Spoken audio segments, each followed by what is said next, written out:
Tennessee is headed to the national championship finals, and it was a no-doubter from the top of the first inning against Florida State. And Tennessee, they continue to be in rare air this season. I'm Paige Dower, and this is the Field Pass.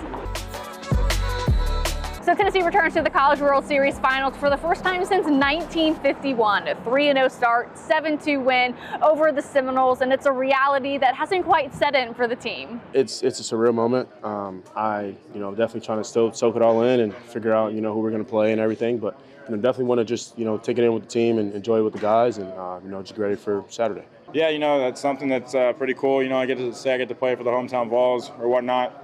I love wearing the orange, so being able to wear it for at least 2 more games is going to be awesome. So in just 7 years with Tony Vitello at the helm, the Vols are back in the finals. The head coach talked about this achievement after the game.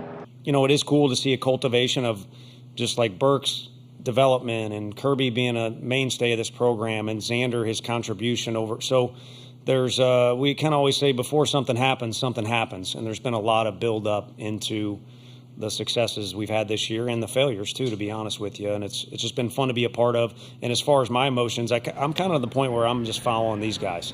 There's certain tasks that I have to do, and there's direction that I give them, and they'll listen, but kind of following them right now makes it nice. So we'll go 1 and 2.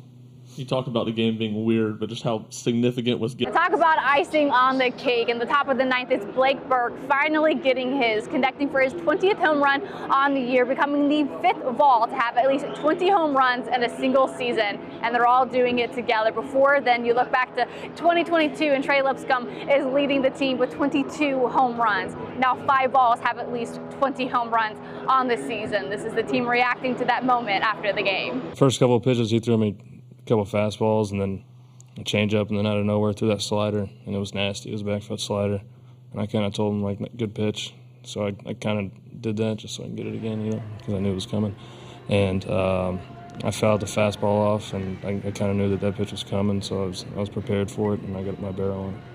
And for a team that can drive the ball better than anybody else in college baseball, only one of their runs was thanks to a home run. Their other 6 manufactured by aggressive base running, heads-up plays, and being smart in the batter's box, reinforcing once again that this team can win in a number of different ways. And some of those at-bats were not necessarily productive again on the stat sheet, but I do think when everyone in the lineup hooks it up, then it just makes everybody better. Some greater than the parts is the cliche I used the other day, and I think it fits with this group in particular. And it's been really fun to see. I'm kind of staring now. The top of the order was really good today, but as I've said before, there's parts of the year where it's more just the middle, the bottom, and it alternates. And it makes it a headache for the other team, kind of like they were for us up and down the lineup. Alex hits that homer, and Cantu did as well. It's nice to have that weapon on offense. And Christian Moore had himself a time against Florida State. He had 10 total appearances against the Seminoles. He hit for the cycle, another single, another double, and another triple.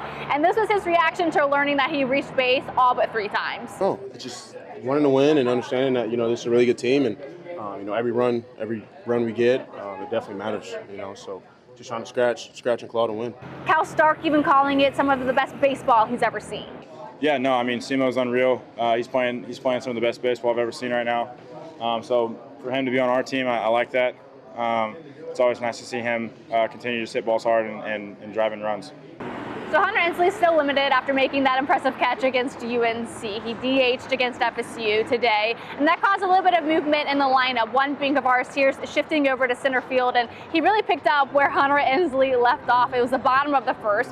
Tears is tracking the fly ball, and as he's about to make contact with the Creighton logo out in center field, he says he's only thinking about one thing. I kind of knew it was blowing out to right center, so I knew I was going to have to get on my horse, but I was just wanted to catch the ball. That was the only thing I was thinking of.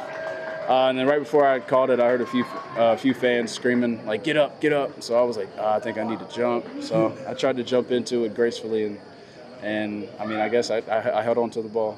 So no outfield wall is safe when Tennessee defense is playing, and now it has the team talking about who made the tougher catch. It wasn't as cool as mine.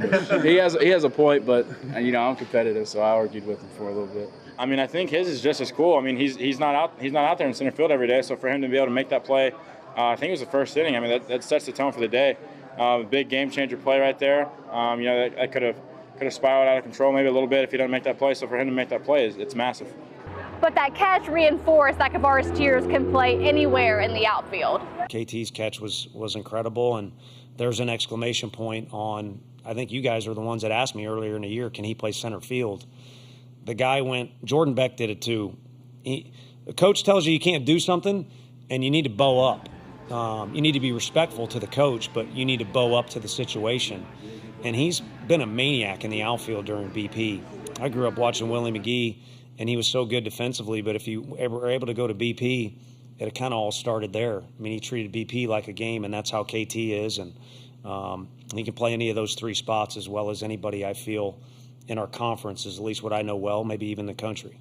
Some even saying they wouldn't be able to make that type of a catch. You know, those guys, you know, stepping a big time for us, you know, getting out, saving runs, you know, that's what a natty team looks like, you know. So with those two guys, you know, they always go, you know, heading first into the wall, and they're crazy. I wouldn't do that, but I guess that's why they play that position, and I'm on the dirt. All right, let's keep it on defense, but moving up to the mound where Xander Sechrist continued his stretch of incredible and impressive starts for Tennessee. He lasted 6.1 innings, which tied his career best. He had 3 strikeouts, gave up 2 earned runs, but of his 72 total pitches, 56 went for strikes. And Tony Vitello had an interesting take as to why he's been so successful. Came out on the winning end because we have one of the weirdest pitchers I've ever been around, and Xander, and he threw the ball really well and led us into the battle the way that he should. But you can always rely on Tony Vitello for a good sound bite, but in 3 starts in the NCAA tournament for Xander Sechrist, it took 17.1 innings for a team to finally get an earned run on the senior.